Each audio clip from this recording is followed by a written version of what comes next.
मित्रों नमस्ते। मैं मोहनलाल आर्य कौशल ग्राम केंद्र गिनौरा जन्नारदार से बोल रहा हूं। यहां पर मैं आपको जो देसी गौमाता के जो मक्खन निकलता है उसके बारे में मैं आपको बताना चाहता हूं। ये मेरी धर्मपत्नी श्रीमती ज्ञानवती आर्या हैं और ये मक्खन निकालने का प्रोसेस कर रही हैं।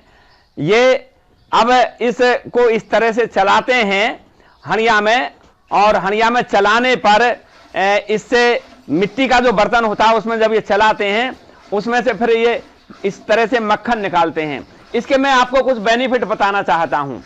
इसके निकालने से, जो हाथ से निकालते हैं, हाथ के निकालने से इसमें जो सारे तत्व होते हैं, पोषक तत्व, वो सारे के सारे मिनरल्स जो होते हैं वो सारे के सारे मिलते हैं। और जो महिलाएं आमतौर पर इसको ना करके और मशीन से चलाती हैं, तो वो मशीन के चलाने से इसमें मिनरल्स वो हीट होके और वो नष्ट हो जाते हैं, जल जाते हैं। ये कोई ज्यादा बड़ा कार्य नहीं है और ये सिंपल सा कार्य है। बस इसको एक हांडी लेते हैं और एक इसे हमारी भाषा में इसे रई बोलते हैं और इसको ये नेति बोलते हैं। नेति को इस तरह से चलाते हैं और इससे इनका अच्छा व्यायाम भी हो जाता है और ये बड़ा अच्छा इसमें घी निकलता है। और हमारी माताएं, ये माता बहनें पहले से ही इस कार्य को करती हैं। ये देखो, ये आप अभी घी निकाल के दिखाएंगी, थोड़ा फोकस करेंगे, ये मक्खन निकाल के दिखाएंगी। इसमें मक्खन आ रहा है, यहाँ पर आप मक्खन देखेंगे कितना अच्छा मक्खन आ रहा है। इस ताजे मक्खन को खाने से, असली मक्खन तो यह है जिसको श्री कृष्ण भगवान जी खाते थे। तो ये मक्खन हम इस तरह से बनाते हैं और इस तरह से बनाने के बाद में हमें अपने बच्चों को ताजी मक्खन और मिश्री खिलाना चाहिए। ये देखिए ये कितना अच्छा है। मैं फिर दोबारा से मैं रिपीट कर रहा हूं। ये मक्खन, और ये कोई बड़ा कार्य नहीं है, बड़े आराम से ऐसे ऐसे चलाते हैं धीरे धीरे। इनका व्यायाम भी हो जाता है माताओं का। साथ ही माताओं को एक बीमारी होती है जो यूट्रस में अक्सर गांठें हो जाती हैं। वो यूट्रस में गांठें ही नहीं बनेंगी जब माता इस तरह से कार्य करेंगी। इस बारे में हमारी जो धर्म पत्नी है ये स्वयं भी कुछ अभी अपने जो इनको कुछ फायदा होता है वो बताएंगी।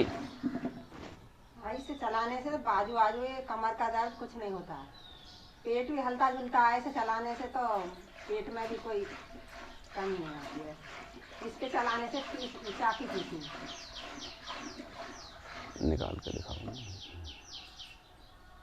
ये अभी ऐसे ये निकालती हैं।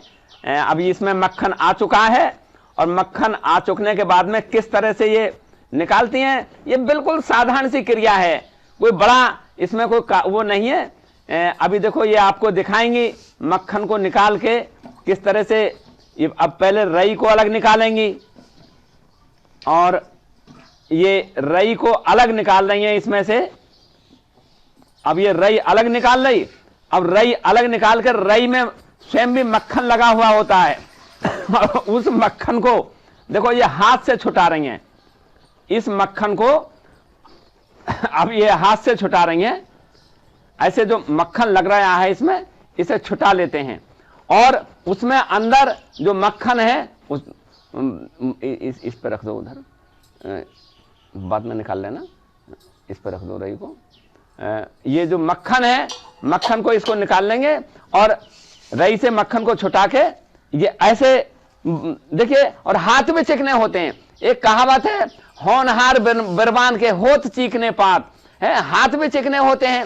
ये भगवान की बनाई हुई प्राकृतिक क्रीम है, अपने आप ही तो इसमें लगता है। हाथ से ऐसे ऐसे करके अब ये कर रही हैं। थोड़ा फोकस यहां पर करेंगे, देखिए मक्खन कितना अच्छा आया इसमें। ये इनके हाथ में आ गया, ये इनके हाथ में आ गया। और इस मक्खन को अब इस बर्तन में रखेंगे और जब ये बर्तन भर जाता है तो भरने के बाद में फिर आगे की प्रक्रिया होती है, इसका घी बनाते हैं गरम करके। तो ये मैंने आपको मक्खन बनाने का प्रोसेस, ये प्रक्रिया बताई है कि देसी गौमाता के दूध को जमा के, दही जमा के और उससे जो मक्खन निकाला जाता है, ये मैंने आपको थोड़ा बताया है। मित्रों आपका धन्यवाद।